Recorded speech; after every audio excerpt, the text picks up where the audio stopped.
I love that CarMax commercial. I love how it shows so many of the different types of social media that we have, and that we have them readily in a moment's notice. We can be using 4 or 5 of them at once. So let's take a look at social media today in use in the classroom and the impact that it has both on teachers and students. Now, the first thing we usually think of when we hear of students in social media or anything internet related is danger. And the article that one of the articles that we read this week was License to Drive, License to Learn.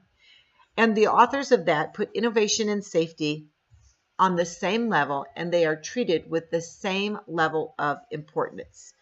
They point out that there are already many laws that provide limitation and protection for computers and young people. And the article creatively compares internet use with the same responsibility as learning to drive. Now, most of us, our children don't get their driver's license till they're 16, and they usually get a permit first and have to show that they have a certain level of proficiency and responsibility before they can actually get their license. And then also before mom and dad give them the keys to go have some freedom, they have to prove that they're responsible even when their friends are around. Over time, children do gain more freedom because they become more responsible. So in educational institutions, we create policies that empower learners to strengthen their communication skills, expand their global perspectives, and create unlimited networking capabilities. In elementary schools, obviously, an elementary and junior high child is never driven by himself. They always have their parents drive. So as we introduce social media and social networking into the lower levels, then it should always have a teacher or an educator as a driver.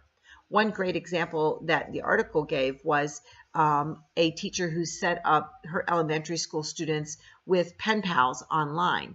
And all communication that came to the student or that went out from the student was reviewed by the teacher first to make sure that it was safe and appropriate. For my case study this week, I studied an article that was called Choose, Explore, and Analyze. This is an approach to using social media in the classroom. It narrows social media options for the classroom based on the student's feedback, and it allows both students and teachers to work together to understand why and how social media is used and can aid them in communicating content. It allows students to take part in the social media experiment in a safe, collaborative, and analytical fashion. One of the very important realizations that Choose to Explore that approach has revealed is that students require a lot of guidance when they're introduced to digital applications in the classroom. We tend to believe that all students are like hyper skilled in technology. Like if I need something on my phone, I ask one of my grandkids, and many of them are in elementary school. But the truth is that they do know how to manipulate or to use social media, but that doesn't mean that they are using it to learn and to thrive in an educational environment. Just being connected does not indicate any level of digital literacy, and nor is it show that they are searching to gain knowledge.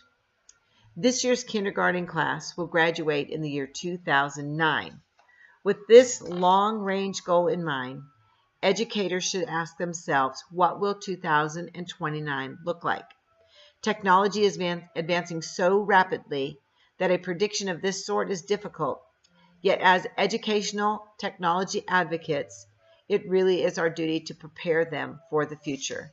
We need to prepare them how to balance technology with human contact. We need to teach them how to be able to find all the information that is at their tips by using the internet, but also how to rein that in and to be explorers and examiners and discerners of what is truthful, right, and beneficial. Thank you so much.